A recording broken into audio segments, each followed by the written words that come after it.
بسم اللہ الرحمن الرحیم۔ السلام علیکم۔ آج میں بہت خوش تھا، اپنی بیوی کے لیے سالگرہ کا تحفہ لے کر گھر جا رہا تھا۔ مجھے اپنی شادی کے وہ دن یاد آ رہے تھے جب مجھے سائرہ پر اور سائرہ کو مجھ پر یقین کم ہی تھا، لیکن پھر بھی ہم نے ایک دوسرے کا ہاتھ تھامے رکھا۔ یہی باتیں سوچتا میں گھر پہنچا، دروازے پر دستک دی تو سائرہ نے دروازہ کھولا، لیکن یہ کیا، آج کے دن کی مناسبت سے اس نے اچھے کپڑے نہیں پہن رکھے تھے، بلکہ پھٹے پرانے کپڑے پہن رکھے تھے جن سے کہیں بھی وہ میری بیوی نہیں لگتی تھی۔ اس کی یہ حالت دیکھ کر مجھے حیرت بھی ہوئی اور افسوس بھی۔ سائرہ، یہ تم نے اپنی کیا حالت بنا رکھی ہے؟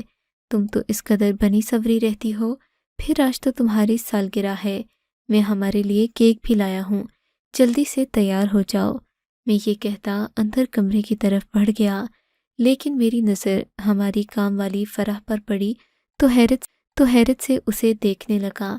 میری بیوی نے جو کپڑے پہننا تھے وہ تو فرح کام والی نے پہن رکھے تھے، جبکہ فرح نے پھٹے پرانے کپڑے پہنے ہوئے تھے، جس سے اندازہ ہوتا تھا کہ مالکن کوئی اور کام والی کوئی اور ہے۔ ہماری کام والی فرح بھی تقریباً میری بیوی کی ہم عمر تھی اور خوبصورتی میں بھی کچھ کم نہ تھی، سو میری بیوی کے کپڑے پہن کر وہ مالکن اور میری بیوی اس کی کام والی لگ رہی تھی۔ مجھے اس بات پر بہت غصہ بھی آیا، لیکن میں خاموش رہا۔ کیک لے کر اندر گیا۔ میرا خیال تھا کہ سائرہ تیار ہو کر کیک کاٹنے اندر آئے گی، لیکن کافی دیر گزر گئی، سائرہ اپنے کسی کام میں مصروف رہی۔ مجھے جا کر اسے باقاعدہ بلانا پڑا۔ جب وہ میرے پاس آ کر کیک کاٹنے لگی تو اس کے چہرے پر خوشی کے بجائے غم کے تاثرات تھے۔ اس بات کی مجھے سمجھ نہیں آئی۔ آج تو خوشی کا دن تھا، سائرہ کو خوش ہونا چاہیے تھا، لیکن اس کی آنکھوں میں نمی تھی اور چہرے پر خوف کی پرچھائی تھی۔ سائرہ، مجھے کچھ تو بتاؤ، کیا ہوا ہے؟ تم نے اپنے کپڑے اس کام والی کو کیوں دے رکھے ہیں، جبکہ اسے یہاں آئے ہوئے 2 دن بھی نہیں ہوئے؟ مجھے آئے ہوئے بھی کون سا زیادہ عرصہ ہوا ہے؟ سائرہ نے پرشکوہ نظروں سے مجھے دیکھا تو میرے ذہن میں وہ منظر گھوم گیا جب میں پہلی بار سائرہ سے ملا تھا۔ یہ رات کے تقریباً 11 بجے کا وقت ہوگا۔ جب میں چائے پینے کے بعد ہوٹل سے باہر نکلا تو تھوڑی دور گاڑی ڈرائیو کرنے کے بعد مجھے موڑ پر ایک بے سہارا عورت کھڑی نظر آئی۔ اس کے کپڑے عریاں تھے، ایسا محسوس ہوتا تھا جیسے رات کے اس پہر وہ اپنے کسی گاہک کی تلاش میں کھڑی ہے۔ میں عموماً ایسی عورتوں کے اشارے سمجھتا تھا کیونکہ میں اپنا کافی عرصہ ان گلیوں میں گزار چکا تھا۔ سامنے کھڑی عورت کے چہرے کے تاثرات بتا رہے تھے وہ کسی شریف گھرانے کی نہیں ہے، پھر اس کے کپڑے اور اس کا حلیہ بھی باقی ردات سنا رہے تھے۔ میں نے اسے سر سے پاؤں تک غور سے دیکھا۔ عموماً ایسا کرنے سے پہلے ہی لڑکی گاڑی میں آ کر بیٹھ جاتی اور مجھے اپنے ساتھ چلنے کا کہتی۔ میں گاڑی آگے بڑھا دیتا اور یوں ایک اور رات گناہ کی نظر ہو جاتی، لیکن آج اس لڑکی کو دیکھتے مجھے ایک عجیب سا خیال ذہن میں آیا۔ دل چاہا کہ اس کے جسم سے زیادہ اس کی روح کو سمجھوں۔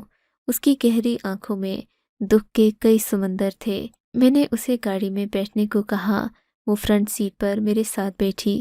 اس نے چادر سرسری سے انداز میں لے رکھی تھی، جیسے اپنا جسم دکھانا بھی چاہتی ہو اور پردہ بھی کرنا چاہتی ہو۔ عورت کی فطرت میں حیا ہے، وہ فطرتاً بے حیا نہیں ہوتی۔ مجھے اس کا یہ انداز اچھا لگا۔ میں نے اسے چادر ڈھانپنے کو دی اور کہا، میں تو اپنی بہن سمجھوں گا، اگر تم مجھے اپنی ساری بات کھل کر بتا دو، تمہاری مدد کروں گا۔ وہ مجھے پھٹی پھٹی آنکھوں سے دیکھنے لگی تھی۔ کیا مطلب؟ تم مجھے یہاں کس لیے بٹھا کر لائے ہو؟ اتنا تو میں جانتی ہوں، تم سب کا مقصد ایک ہی ہوتا ہے، اپنا کام کرو اور مجھے واپس یہیں پر لا کر چھوڑ دینا۔ میں جانتی ہوں کام کے بغیر ہم جیسیوں کو روپے نہیں ملتے۔ افسوس کہ تم نے بھی مجھے باقیوں جیسا سمجھا۔ میں نے اس سے کہا، میں تمہیں کسی اور مقصد کے لیے لے جا رہا ہوں، شاید تم میری بات نہیں سمجھی۔ میں جاننا چاہتا ہوں کہ آخر عورت اس حد تک کیوں گر جاتی ہے کہ اپنا جسم تک دوسروں کو سونپ دیتی ہے، جس عزت کی وہ ساری عمر حفاظت کرتی ہے، کیوں لمحوں میں اسے داؤ پر لگا دیتی ہے۔ میری فلسفیانہ باتیں سن کر اس نے کھڑکی سے باہر دیکھا، اس کی آنکھوں میں نمی اتر آئی تھی۔ تم یہ باتیں نہیں سمجھو گے، اگر پیسے نہیں دینے تو پہلے بتا دو۔ اس کی بار بار پیسوں کی رٹ سن کر میں نے بٹوے سے 5,000 روپے نکالے اور اس کے ہاتھ پر رکھ دیے۔ اب پیسوں کا نام مت لینا، میں تم سے کچھ باتیں کرنا چاہتا ہوں، مجھے باتیں بتاؤ اور بے شک چلی جاؤ۔ یوں سائرہ پورا راستہ مجھے اپنی حالات زندگی بتاتی رہی اور میں اس کی باتیں سنتا رہا۔ میں سب میں جان گیا تھا کہ وہ مجبوراً اس سب میں آئی ہے اور اپنی زندگی بدلنا چاہتی ہے۔ میں نے سائرہ کو شادی کی پیشکش کر دی اور یوں کچھ ہی دنوں میں وہ میری دلہن بن کر میرے گھر کی عزت بن چکی تھی۔ وہ میری شکریہ ادا کرتے نہ تھکتی۔ میں تو نوجوانوں سے یہی کہوں گا کہ اپنے سے کم درجہ عورت سے شادی کرو، وہ تمہیں تمہاری سوچ سے بڑھ کر عزت دے گی، اور خاص کر وہ عورت جو عزت کی ترسی ہو، جسے شوہر کا مان اور چار دیواری کا تحفظ چاہیے ہو۔ وہ تو اپنے مرد کو سر پر کسی تاج کی طرح بٹھا کر رکھتی ہے۔ یہی حال سائرہ کا بھی تھا۔ وہ مجھ سے بات کرتی تو نظریں جھکا لیتی۔ وہ میری یوں خدمت کرتی جیسے میں کوئی دیوتا ہوں اور اسے میری عبادت کرنا ہے۔ دن ہنسی خوشی گزر رہے تھے کہ ایک دن سائرہ کہنے لگی، حامد، تم نے میرے لیے اتنی بڑی نوکری کو لات ماری ہے، اب میں تمہارے لیے مالی مشکلات کا سبب نہیں بننا چاہتی۔ میں چاہتی ہوں کہ میں تمہارے ساتھ تمہارا ہاتھ بٹاؤں۔ تم جو پیسے کما کر لاتے ہو وہ کم ہیں، ہمارے گھر کا گزارا نہیں چل پاتا۔ ابھی ہم ہیں، کل کو ہماری اولاد ہوگی، ہم ان کے لیے کچھ رقم پس انداز تو کر ہی سکتے ہیں۔ سائرہ کی بات سن کر میں سمجھ گیا کہ وہ اپنی پرانی روش پر لوٹ آئی ہے، لیکن اس سے پہلے کہ میں مزید کو اندازہ لگاتا وہ کہنے لگی، میں محلے کے بچوں کو ٹیوشن پڑھانا چاہتی ہوں، اگر تم اجازت دو تو میرے لیے بہت بڑی بات ہوگی۔ سائرہ نے یہ بات کہہ کر مجھے تو جیسے بے دام ہی خرید لیا۔ میں نے اسے بچوں کو ٹیوشن پڑھانے کی اجازت دے دی۔ میں نہیں جانتا تھا کہ وہ ایک اچھی استانی بھی ہے۔ چند ہی دنوں میں اس نے محلے کے لوگوں کے بچوں کو اس قدر گرویدہ بنا لیا کہ ہر بچہ اسی سے ٹیوشن پڑھنے آنے لگا۔ میرے گھر کے حالات بھی سدھر رہے تھے۔ بچوں سے ملنے والی رقم وہ میرے ہاتھ پر رکھ دیتی اور کہتی، تم گھر کے سربراہ ہو، تم جیسا کہو گے میں ویسا ہی کروں گی۔ مجھے سائرہ کی یہ ادائیں بہت اچھی لگتیں۔ رفتہ رفتہ سائرہ اس قدر مقبول ہو گئی کہ ہمارے گھر آنے والے بچوں کی تعداد بڑھ گئی تھی۔ اب انہیں سائرہ کے لیے پڑھانا مشکل ہو رہا تھا، لیکن سائرہ بھی ڈٹ گئی، کہنے لگی، اب میں گھر کے کام کم کیا کروں گی اور میں زیادہ تر بچوں کو ٹیوشن پڑھاؤں گی تاکہ ہمارے گھر کے حالات پہلے سے بہتر ہو سکیں۔ سائرہ کی تجویز مجھے اچھی لگی تھی۔ وہ گھر کے کام کرتی تو سارا دن انہی کاموں میں لگ جاتا، لیکن گھر کے حالات اچھے ہو جاتے۔ سائرہ نے کہا کہ میں چاہتی ہوں ہم اپنے گھر میں کوئی کام والی رکھ لیں، اور وہ کام والی ایسی ہو جو گھر کا باقی انتظام بھی سنبھال لے۔ میں نہیں چاہتی کہ میرے گھر میں کام نہ کرنے کی وجہ سے آپ کی زندگی میں کوئی بھی تبدیلی آئے۔ آپ کو کھانا وقت پر ملنا چاہیے، آپ کے کپڑے دھلے ہوئے ہوں، تبھی جا کر مجھے اطمینان ہوگا۔ سائرہ کی بات بھی صحیح تھی۔ اب ہم اتنے پیسے تو کما ہی رہے تھے کہ گھر میں کوئی کل وقتی کام والی رکھ سکتے تھے۔ میں نے اپنے ایک دوست سے کہہ دیا کہ کوئی مجبور بیوہ عورت یا پھر کوئی ضرورت مند لڑکی ملے تو اسے ہمارے گھر کام کے لیے بھیج دو۔ میرے دوست ماجد نے بتایا کہ ایک لڑکی کو میں جانتا ہوں جو کام کرنا چاہتی ہے اور بہت کم تنخواہ میں بھی گھر کا سارا کام کرنے پر راضی ہے۔ میں یہ سن کر بہت حیران ہوا، کیونکہ آج کل کم پیسوں میں کوئی بھی کام والی گھر کا سارا تو کیا، آدھا کام کرنے پر بھی راضی نہیں ہوتی، اور وہ تو صرف 3-4 ہزار روپے پر مان گئی تھی۔ اس کی واحد شرط یہ تھی کہ وہ اپنے شوہر کے ساتھ ہمارے گھر میں ہی رہے گی، یعنی کہ اس کا مسئلہ رہائش تھا۔ اگرچہ ہم پہلے سے ہی 3 کمروں کے گھر میں رہ رہے تھے اور یہ ہمارے لیے کافی نہ تھے، کیونکہ کمرے چھوٹے تھے۔ ٹیوشن والے بچے اب 1 سے 2 کمروں میں آ گئے تھے۔ ایسے میں میاں بیوی کو گھر کا ایک پورا کمرہ دے دینا ہمارے لیے آسان نہیں تھا، لیکن چونکہ ہم لوگوں نے یہ فیصلہ کر لیا کہ ان میاں بیوی کو اپنے ہی گھر کام کے لیے رکھنا ہے، تو ہم نے انہیں ایک الگ کمرہ دے دیا۔ یوں وہ عورت جو ہمارے گھر کام کرنے کے لیے آنا چاہتی تھی بہت خوش ہوئی۔ میں نے دوست ماجد کے توسط سے اسے بتایا کہ تمہاری رہائش کا بندوبست ہو گیا ہے، اس کمرے کو تم سرونٹ کوارٹر کے طور پر استعمال کر سکتی ہو۔ ہم کوئی بڑے بنگلے میں تو نہیں رہتے، لیکن یہ چھوٹا سا کمرہ تمہاری رہائش کے لیے کافی ہوگا۔ ہم خود بھی ایک کمرے میں رہتے تھے، اور ویسے بھی اس کے دن رات ہمارے گھر رہنے سے ہمارے لیے ہی آسانی پیدا ہوتی۔ کام والی کے آنے سے میری بیوی بھی بہت خوش تھی۔ اگلے ہی دن وہ میاں بیوی ہمارے گھر آ گئے۔ لڑکا کافی نوجوان اور مذہبی قسم کا لگتا تھا، جبکہ لڑکی بھی حیادار لگتی تھی۔ ان دونوں کے ہمارے گھر آنے سے گھر کا نظام بہت بدل گیا تھا۔ اسی شام مجھے اپنا گھر بدلا بدلا لگنے لگا۔ میری بیوی تو اتنی خوش تھی کہ میں بتا نہیں سکتا۔ اس نے گھر کا تقریباً سارا نظام ہی نئی لڑکی کو سمجھا دیا اور خود کام سے آزاد ہو گئی، جبکہ اس لڑکی کا میاں میرے ساتھ میرے کاموں میں ہاتھ بٹانے لگا۔ ہم ایک خاندان کی طرح رہنے لگے، لیکن ابھی ایک ہفتہ ہی گزرا تھا کہ مجھے اپنے گھر میں تبدیلی سی محسوس ہونے لگی۔ مجھے لگتا جیسے سائرہ خود سے زیادہ اپنی کام والی پر یقین کرنے لگی ہے۔ ہماری کام والی کا نام نادیہ تھا۔ اب نادیہ جب بھی آس پاس ہوتی، سائرہ کا رویہ مجھ سے بدل سا جاتا۔ زیادہ تر تو اس نے سائرہ کے کپڑے بھی پہن رکھے ہوتے، جبکہ سائرہ نادیہ کے پھٹے پرانے اور بوسیدہ کپڑے پہننے لگی۔ مجھے یہ دیکھ کر بہت عجیب لگتا۔ میں نہیں چاہتا تھا کہ میری بیوی قسم پرسی کی زندگی گزارے۔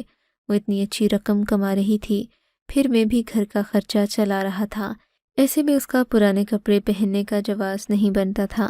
خیر، اب چونکہ نادیہ ہمارے گھر کے سارے کام سنبھال رہی تھی تو میں نے اس بات میں مداخلت نہیں کی۔ تھوڑا بہت سوال جواب کرنے کے بعد میں نے سائرہ سے کہہ دیا کہ تم نے جو کیا صحیح کیا، میں تم سے مکمل اتفاق کرتا ہوں۔ پھر ہم لوگوں نے سالگرہ کا کیک کاٹا اور یوں میں باقی باتیں بھول گیا۔ اگلے دن سائرہ مجھ سے کہنے لگی، آپ نے مجھے کیک تو دے دیا، سالگرہ کا تحفہ نہیں دیا۔ میرے لیے بازار سے 2 نئے جوڑے لے کر آئیے گا، مجھے نئے کپڑوں کی بہت ضرورت ہے۔ سائرہ نے مجھے نئے جوڑے کی فرمائش تو کی تھی، لیکن مجھے لگ رہا تھا جیسے وہ اپنے لیے نہ مانگ رہی ہو۔ پھر ایسا ہی ہوا، میں نے اگلے ہی دن ریڈی میڈ جوڑے اپنی بیوی کے لیے لے تو لیے، لیکن اس نے وہ جوڑا اگلے ہی دن اپنی کام والی نادیہ کو دے دیا۔ اب میرا غصہ حقیقی معنوں میں بڑھنے لگا تھا۔ سائرہ گھر کا کام تو نہیں کرتی تھی، میں یہ بات مانتا تھا، لیکن اس کا یہ مطلب تو نہ تھا کہ وہ اپنی ہر چیز نادیہ کو دے دے، وہ بھی ایک معمولی کام والی کو جس نے کچھ عرصے بعد یہاں سے چلے جانا تھا۔ میں جانتا تھا کہ یہ دونوں میاں بیوی کسی سخت مجبوری کے تحت ہمارے گھر میں رہ رہے ہیں، ورنہ اتنے کم پیسوں میں کسی کی جی حضوری کون کرتا ہے۔ لیکن ایک عجیب تبدیلی ہمارے گھر میں اور رونما ہوئی، جس نے میری ساری توجہ نادیہ اور اس کے شوہر ناصر کی طرف کہ ایک دن میں گھر آیا۔ مجھے اس دن کافی دیر ہو گئی تھی۔ شاید سائرہ کو معلوم نہیں تھا کہ میں رات کے اس وقت گھر آ جاؤں گا، کیونکہ عموماً جب مجھے دیر ہوتی تو میں اگلے دن ہی گھر آتا۔ سائرہ گھر کے سارے کام خود کر رہی تھی، جبکہ نادیہ آرام سے کرسی پر بیٹھی اس سے ہنس ہنس کر باتیں کر رہی تھی۔ ساتھ ہی اس کا شوہر بھی بیٹھا تھا، جبکہ میری بیوی دونوں کے لیے کھانا بنا رہی تھی۔ میری بیوی کا انداز ایسا تھا جیسے وہ ان دونوں کی بہت عزت کرتی ہو۔ میں دروازے میں کھڑا یہ سارا منظر دیکھ رہا تھا، لیکن جب میں اندر آیا تو میں نے ایسے ظاہر کیا جیسے میں نے کچھ بھی نہ دیکھا ہو۔ میں سائرہ کا رد عمل دیکھنا چاہتا تھا۔ مجھے دیکھتے ہی نادیہ اٹھ کھڑی ہوئی اور صاحب جی کہہ کر باہر جانے لگی۔ مجھے اس کی منافقت سمجھ آ گئی تھی، جبکہ میری بیوی بھی نادیہ پر یوں حکم چلانے لگی جیسے اسے جانتی ہی نہ ہو۔ نادیہ، تم کیا یہاں بیٹھ کر کھانا شروع ہو گئی؟ ابھی تم نے کھانا پکایا اور ابھی تم خود کھانے لگ گئی۔ سائرہ کا مصنوعی غصہ دیکھ کر مجھے شک ہونے لگا۔ اگر سائرہ کا رویہ نادیہ سے اچھا تھا بھی تو آخر اس کی وجہ کیا تھی؟ اگر وجہ نہیں تھی تو وہ اس بات کو چھپا کیوں رہی تھی؟ لیکن میں بلا وجہ کوئی بات نہیں کر سکتا تھا، نہ ہی کرنا چاہتا تھا۔ میں نے دل میں ٹھان لیا کہ میں نادیہ اور ناصر اور سائرہ کے درمیان چلنے والے راز و نیاز کے بارے میں جان کر رہوں گا، اور اس کے لیے سب سے پہلے ناصر کو اعتماد میں لوں گا۔ میں نے کام کے دوران ناصر سے بات چیت کرنا شروع کر دی، لیکن ناصر تو جیسے بند کتاب تھی۔ میں اسے جو بھی بات کرتا وہ بس اسی کا جواب دیتا۔ اس کے علاوہ وہ مجھ سے کوئی فالتو بات نہیں کرتا۔ ناصر 5 وقت کی نماز پڑھتا اور میرے ساتھ ہی گھر جاتا۔ مجھے اس پر کوئی شک نہیں تھا، بس سائرہ اور نادیہ کے درمیان چلنے والی بات چیت میری سمجھ میں نہیں آ رہی تھی۔ اب میں باتوں میں ناصر سے پوچھنے کی کوشش کرتا، لیکن وہ کوئی بات نہ کرتا۔ دین کا پابند تھا، سو مجھے ان دونوں میاں بیوی پر کوئی شک نہیں تھا۔ بس سائرہ کی حرکتیں مجھے عجیب لگ رہی تھیں۔ ایک رات میں سو رہا تھا، مجھے لگا کہ سائرہ کمرے میں موجود نہیں ہے۔ میرا شک اسی وقت بڑھ گیا۔ میں اپنے بستر سے اٹھا اور سائرہ کو ڈھونڈنے لگا۔ وہ کمرے میں کہیں موجود نہ تھی۔ مجبوراً مجھے باہر آنا پڑا۔ دوسرا کمرہ بھی خالی تھا جہاں ٹیوشن والے بچے پڑھا کرتے تھے، جبکہ واش روم کی لائٹ بھی آن تھی، وہاں بھی کوئی نہیں تھا۔ میرا شک ایک ہی کمرے کی طرف جا رہا تھا۔ اب میرے پاؤں لرزنے لگے تھے۔ سوچ نہیں سکتا تھا کہ سائرہ مجھ سے اتنی بڑی غداری کرے گی۔ میں نے اس کمرے کے دروازے پر ہلکی سی دستک دی۔ اندر ہونے والی سرگوشیوں میں تیزی آ گئی۔ دروازہ کھولنے والی سائرہ ہی تھی۔ جب میری نظر اس پر پڑی تو میں نے زوردار تمانچہ اس کے چہرے پر مارا۔ تم یہاں کیا کر رہی ہو؟ یہ کوئی وقت ہے ایک انجان میاں بیوی کے کمرے میں آنے کا؟ تھپڑ کھا کر سائرہ کا چہرہ لال ہو گیا، اس کی آنکھوں سے آنسو نکلنے لگے۔ میاں بیوی کا کمرہ؟ آج تو ناصر بھائی گھر پر نہیں تھے، میں تو نادیہ سے بات کرنے آئی تھی۔ اتنے میں نادیہ نے کمرے کی روشنی آن کر دی۔ دیکھا تو واقعی کمرے میں ناصر نہیں تھا، صرف نادیہ کھڑی تھی، اور وہ بھی بہت ڈری ہوئی، خاموش سی۔ آخر کیا چل رہا ہے؟ تم دونوں مجھے بتا کیوں نہیں دیتے؟ کیا میں نے کبھی تم سے کوئی بات چھپائی ہے؟ پھر تمہارے اور نادیہ کے بیچ ایسا کیا ہے جو مجھے نہیں معلوم؟ تم اسے ہر بات میں ترجیح دیتی ہو، تم اسے اپنے مہنگے کپڑے دیتی ہو، آخر یہ تمہاری لگتی کیا ہے؟ آپ چلیں، میں آپ کو ساری حقیقت لفظ پر لفظ بتاؤں گی۔ سائرہ میرے پاؤں پکڑنے لگی۔ میں بڑی مشکل سے کمرے میں آیا۔ تب سائرہ نے مجھے ایک انوکھی حقیقت بتائی۔ مجھے معاف کر دیں۔ میں نے آپ سے جھوٹ بولا، بلکہ آپ سے صرف بات چھپائی، جھوٹ تو نہیں بولا۔ دراصل نادیہ میری سکی بہن ہے، وہ بھی میری طرح مجبوریوں میں گھری ہوئی تھی۔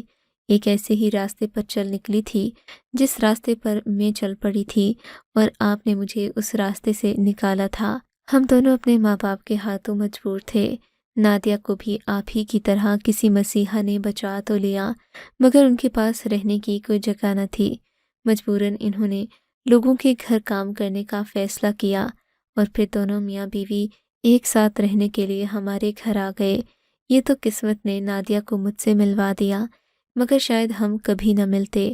میرے آنے کے بعد میرے اماں ابا مجھ سے بہت ناراض تھے، مگر نادیہ کو میرے گھر کے چلے جانے سے حوصلہ ملا، اور اس نے بھی اسی حق کی راہ پر چلنے کا فیصلہ کیا جس پر میں اور آپ پہلے سے چل پڑے تھے۔ کہ آپ نے میری بہن کو عزت دی، مگر میں آپ کو یہ سب بتانا نہیں چاہتی تھی۔